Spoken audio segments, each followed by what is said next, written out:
কোরআন হাদিস যতটা আমি পড়েছি টুটাফাটা সামান্য, এই কোরআন এবং রসুলের হাদিস পড়ার পর আমি দুটা জিনিস পেয়েছি। এই দুটা জিনিস প্রত্যেকটা মানুষের জানা দরকার। যেরকম আল্লাহু আকবার। সেটা ব্যবসায়ী হোক, নেতা হোক, অফিসার হোক, প্রশাসনিক কর্মকর্তা হোক, ইমাম হোক, মুক্তাদি হোক, হাজি হোক, পীর হোক, জাকির হোক, যে কোনো দল হোক না কেন, ঈমান থাকলে তাদেরকে দুটা জিনিস অবশ্যই মানতে হবে। যেরকম আল্লাহু আকবার। কয়টা জিনিস? বগুড়া লটারি চলে, একটা হুজুর পারে না, কথা ঠিক কিনা? দাঁড়ানো ভাইরা সবাই আছে। হুজুর আপনারা আসেন, বসেন। সবাই আসেন, বসেন। কেউ কেউ থাকবে না, সবাই বসেন। আসসালামু আলাইকুম ওয়া রাহমাতুল্লাহি ওয়া বারাকাতুহু। সাতমাতা ফলপট্টি পিকআপ মালিক ও চালক কল্যাণ সমিতির উদ্যোগে প্রধান অতিথি আলহাজ সৈয়দ কবির আহমেদ মিঠু ভাই, সাধারণ সম্পাদক বগুড়া জেলা মোটর শ্রমিক ইউনিয়ন বগুড়া ও সাংগঠনিক সম্পাদক বাংলাদেশ সড়ক পরিবহন শ্রমিক ফেডারেশন কেন্দ্রীয় কমিটি ঢাকা। আল্লাহ ভাইজানকে শ্রমিক পরিবহনে যথেষ্ট পরিমাণ নির্দেশিকা আমি দিতে চাই। আল্লাহ যেন ওই কবুল করার তৌফিক দেয়। ধরে কোন আমিন।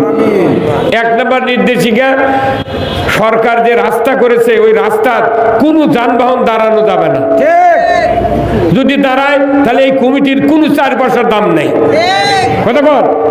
এক নম্বর। 2 নম্বর হলো ট্রাক একে রাস্তা লাইন করে থুয়ে ঘুম পাড়িচ্ছে। কারণ কি?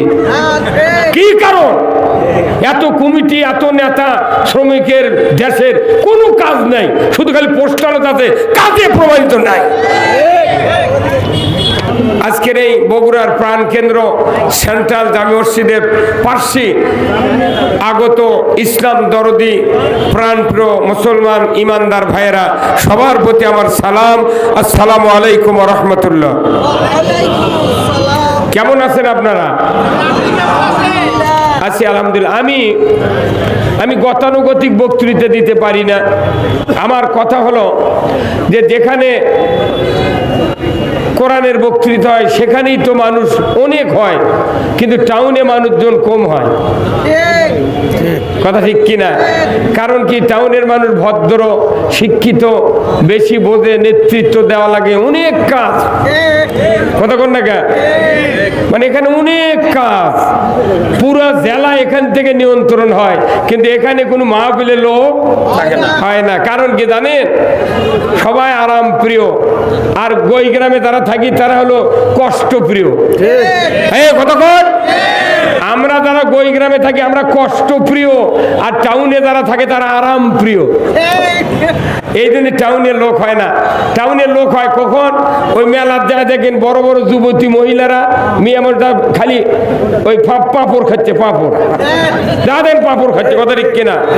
এই টাউনে 1 মাস রোজা হয়, 7 মাথার আজোয়া খুরমা খায়, তারপরে পেঁয়াজি বেগুনি খায়, কিন্তু বহু মুসল্লি, বহু রোজাদারদের স্ত্রী টাউনে মার্কেট কাপড় কেনার জন্য ব্যস্ত।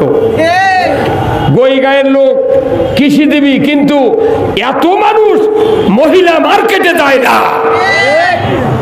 টাউনে হাজার হাজার আলিম ওলামা বাস করে, শত শত মসজিদের ইমাম বাস করে, শত শত নেতা বাস করে, কিন্তু অকাম কুকাম বেশি টাউনে হয়। আমার বগুড়াতে লটারি চলে কি চলে না? 700-র মতো, 750-র মতো মসজিদ আছে বগুড়া জেলাতে, মাদ্রাসা আছে জেলা প্রভারে 350। এরপরে অনেক পুলিশ আছে, এসপি আছে, ডিসি আছে, ওসি আছে, অনেক ভালো ভালো নেতা আছে, হাজি আছে, অনেক দেশপ্রেমিক আছে, ইসলাম প্রিয় লোক আছে। রাজ্জাক মামা কোটি কোটি টাকা লটারি করে নিয়ে গেল, একটা মিছিল বাড়ায় নাই, মসজিদের ইমাম দিয়ে। কথা ঠিক কিনা? আমরা গই গ্রামে বাস করি, গই গ্রামে থাকি। আজকে গই গ্রামের থেকে আমদানি করা হচ্ছে বক্তা টাউনের মধ্যে।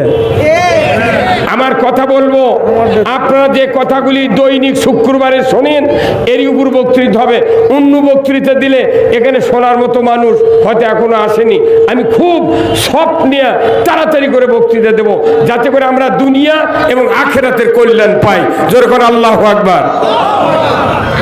কোরআন কোরআন হাদিস যতটা আমি পড়েছি টুটাফাটা সামান্য এই কোরআন এবং রসুলের হাদিস পড়ার পর আমি দুটা জিনিস পেয়েছি। এই দুটা জিনিস প্রত্যেকটা মানুষের জানা দরকার। যেরকম আল্লাহু আকবার। সেটা ব্যবসায়ী হোক, নেতা হোক, অফিসার হোক, প্রশাসনিক কর্মকর্তা হোক, ইমাম হোক, মুক্তাদি হোক, হাজি হোক, পীর হোক, জাকির হোক, যে কোনো দল হোক না কেন, ঈমান থাকলে তাদেরকে দুটা জিনিস অবশ্যই মানতে হবে। যেরকম আল্লাহু আকবার। কয়টা জিনিস? এক নম্বর হলো আল্লাহর আনুগত্য। এক নম্বর কি? আল্লাহর আনুগত্য। আর দুই নম্বর হলো রসুলের নেতৃত্ব। আল্লাহর আনুগত্য, রসুলের নেতৃত্ব যদি কেউ মেনে নিতে না পারে, কিয়ামত পর্যন্ত ইবাদত করলে জান্নাতে যাওয়া যাবে না। কতক্ষণ টাকা? আমি আল্লাহর আনুগত্য যদি না করি আমার দাম আছে? রসুলের নেতৃত্ব যদি না মানি আমার জান্নাত দিবি কে? গুনাহ মাফ করবে কে? আল্লাহ নিজে বলছেন, কুল ইন কুনতুম তুহিব্বুনাল্লাহ ফাত্তাবিউনি ইউহিব্বুকুমুল্লাহ ওয়া ইয়াগফিরু লাকুম যুনুবাকুম আল্লাহু গফুরুর রহিম। আল্লাহ সবচেয়ে বড় সত্তা। তিনি বলেছেন, হে নবী আপনি বলে দিন আপনার উম্মতেরা যদি আমি আল্লাহ আমাকে ভালোবাসতে চায় তাহলে ফাত্তাবিউনি, আপনার উম্মতেরা যেন আপনার অনুসরণ করে। জোরে কোন সুবহানাল্লাহ। আল্লাহকে ভালোবাসতে গেলে কার অনুসরণ? হ্যাঁ, জোরে কোন রসুলের। কার অনুসরণ? যাক যাক, অসুবিধা নেই, আপনি কাল দোয়া করে চলে যাবেন। আর গাড়ি দান রাস্তার দাঁড়ায় না। কি কথা কন না?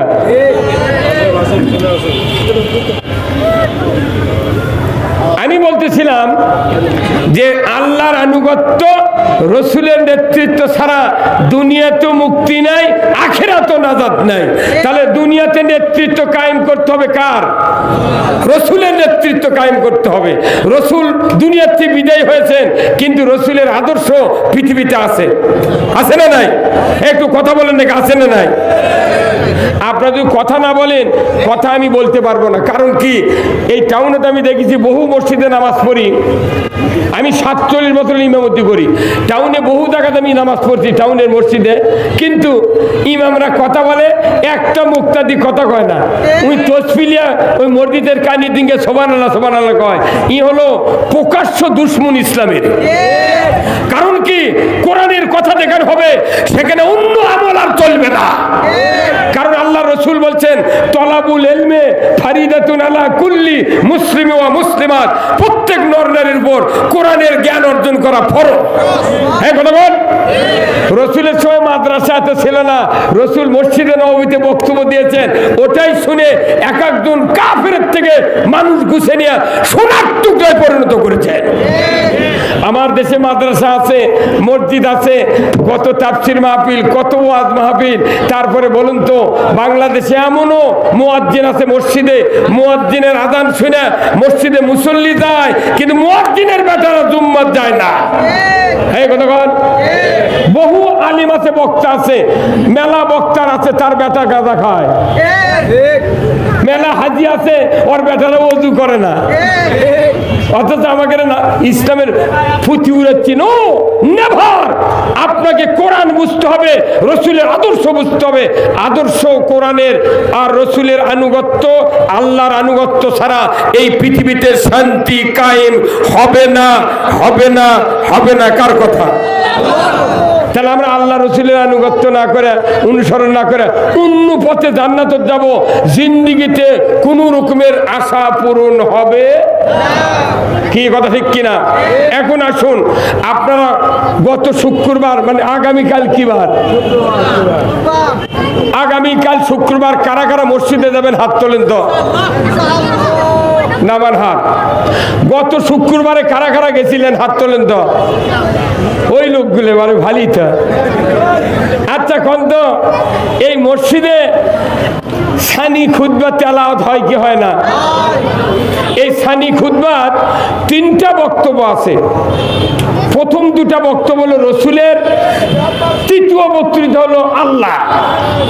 প্রথম বক্তৃতা রসুলের একটা বক্তব্য হলো খয়রুল কুরুনি কারনি সুম্মাল্লাযিনা ইয়ালুনাহুম সুম্মাল্লাযিনা ইয়ালুনহুম, এটা এক বক্তব্য।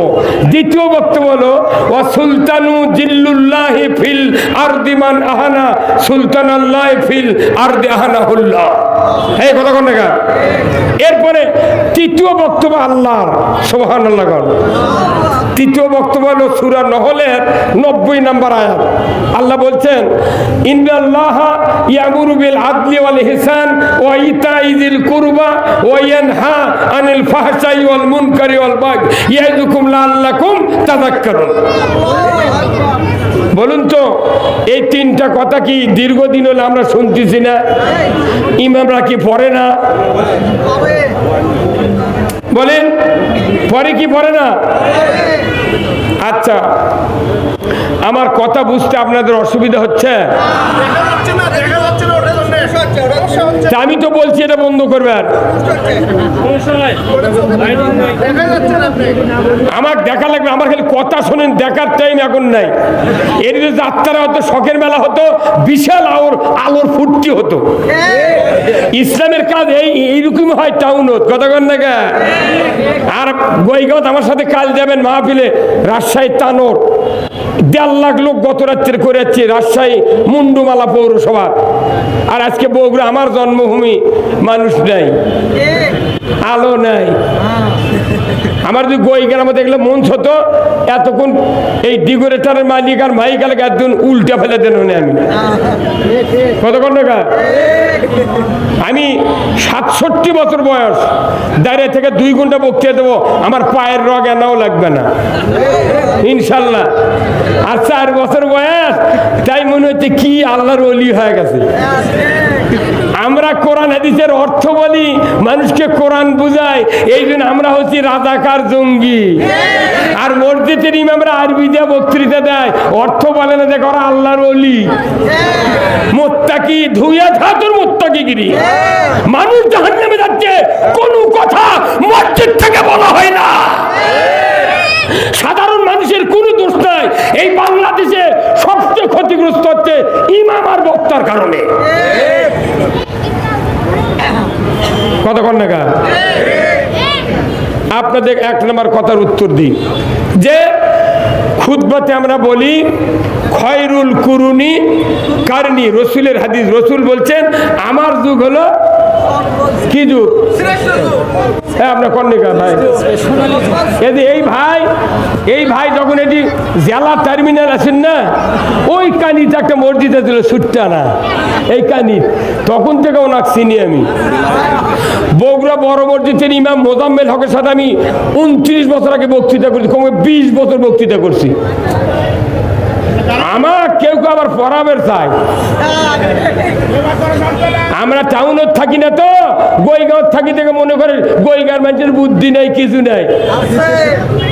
20 হাত পাগড়ি দিয়ে ঘুরলি কাজ হবে না। আপনি খয়রুল কুরুনি কারনি, এর অর্থ হলো নবী নিজে মসজিদে নববীতে বলেছেন আমার যুগ সেরা যুগ। কথা ঠিক কিনা? এই কথা স্বাধীনের পর থেকে বাংলাদেশের মসজিদের ইমামগুলি আমরা তেলাওয়াত করি, একটা মুতাল্লি একটা মুক্তাদি ইমামের বিরুদ্ধে প্রতিবাদ দেয়নি। হুজুর আপনি রসুলের কথা পড়তেছেন, তাহলে আপনার যুগ কি সেরা যুগ? কয়নি। নবীর কথা আপনি কনকে, নবীর যুগ ছিল সেরা। আপনি আমি যেটি ইমামতি করি, আমাদের যুগ তো সেরা। নবীর যুগে সুদ ছিল না, চুরি ছিল না, জেনা ছিল না, ঘুষ ছিল না, দুর্নীতি ছিল না, কোন রকমের গাঁজা মদ ছিল না। আপনার আমার যুগত কি আছে? তাহলে মুসল্লিদেরকে বলতে হবে হুজুর রসুল যে খয়রুল কুরুনি তৈরি করেছিলেন কি দিয়া? তাহলে খায়রুল কুরুনি কি দিয়া তৈরি করেছিলেন রসুল? কোরআন দিয়া। হুজুর সেই কোরআন দিয়া রসুলের ওই রাষ্ট্র কিভাবে তৈরি হবে আপনি না কবেন হুজুর ইমাম সাহেব, তবে ওই ইমামের টনক লড়বি। এই কথা কথা